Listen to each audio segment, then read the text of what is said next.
सोचिए, अगर मैं आपको आज ये कह दूं कि सिर्फ आपकी जन्म तिथि देखकर मैं बता सकता हूं कि आपकी शादी किस साल होगी तो कैसा लगेगा। दिलचस्प बात यह है कि ये कोई जादू नहीं है बल्कि न्यूमरोलॉजी का सिंपल गणित है।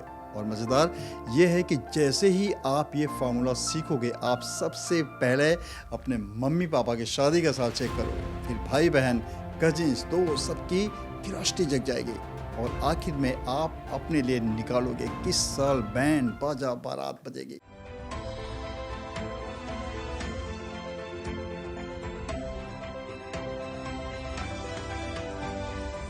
मैं हूं डॉक्टर अनिल खरे, इंटरनेशनल न्यूमरोलॉजिस्ट और वास्तु कंसल्टेंट, और आज मैं आपको एक ऐसा तरीका बताने जा रहा हूं जिसे सीखकर आप हैरान रह जाओगे। न्यूमरोलॉजी में हर इंसान का एक पर्सनल ईयर होता है। ये नंबर हर साल बदलता है और उसी वाइब्रेशन से तय होता है कि उस साल आपके लाइफ में मैरिज, करियर, हेल्थ या ग्रोथ के क्या चांसेस हैं। तो शादी का साल जानने के लिए हमें सबसे पहले पर्सनल ईयर निकालना होगा और मैं आपको स्टेप बाय स्टेप फार्मूला बताता हूँ। स्टेप 1, अपनी डेट और मंथ ऑफ बर्थ लिखिए।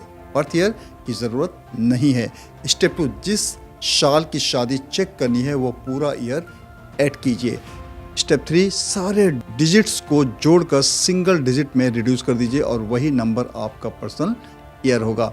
मान लीजिए किसी लड़की की डेट ऑफ बर्थ 22 जनवरी है और वो जानना चाहती है कि 2025 में शादी होगी या नहीं, तो कैलकुलेशन होगी 2022 को, यानी 2 + 2, जनवरी का 1 + 1 + 2 + 0 + 2 + 5 यानी ईयर, मतलब कि 22 जनवरी 2025, क्योंकि उसको इस साल का पर्सनल ईयर निकालना है।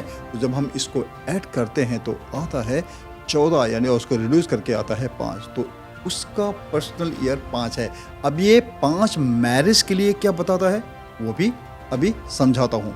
पर्सनल ईयर 2, 3 और 6 सबसे शुभ साल माना जाता है। इस समय रिश्ते पक्के होने, फैमिली की तरफ से हाँ मिलने और मैरिज फिक्स होने के चांसेस बहुत ज़्यादा स्ट्रांग होते हैं।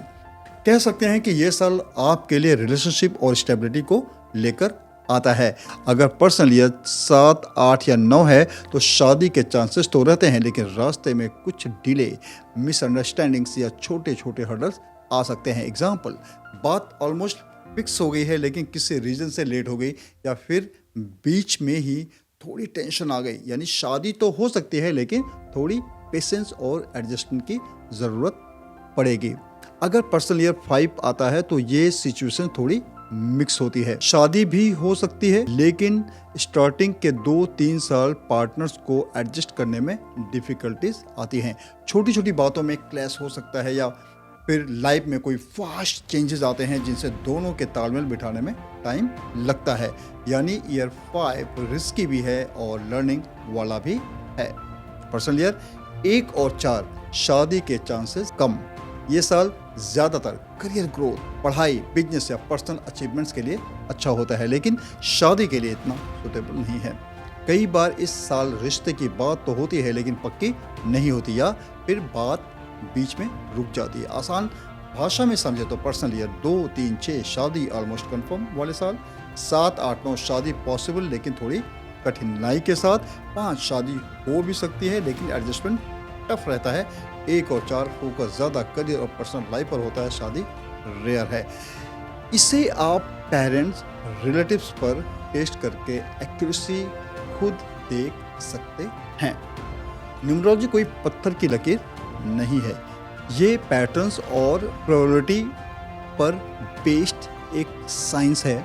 ज़्यादातर केसेस में कैलकुलेशन सही निकलती है लेकिन कभी कभी एक्सेप्शनल हो जाती है, पॉसिबल नहीं हो पाता, इसलिए इसे एक गाइड की तरह यूज़ करें, ब्लाइंड फेथ की तरह से नहीं।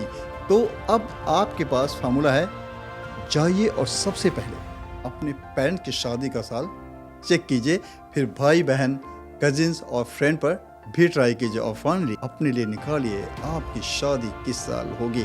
मुझे कमेंट में ज़रूर बताइए कि आपकी कैलकुलेशन कितनी एक्यूरेट निकली, और अगर ये वीडियो आपको यूज़फुल लगा हो तो लाइक कीजिए, शेयर कीजिए और चैनल सब्सक्राइब करना मत भूलिएगा। मैं हूं डॉक्टर अनिल खरे, आपका इंटरनेशनल न्यूमरोलॉजिस्ट और वास्तु कंसल्टेंट। मिलते हैं अगले वीडियो में।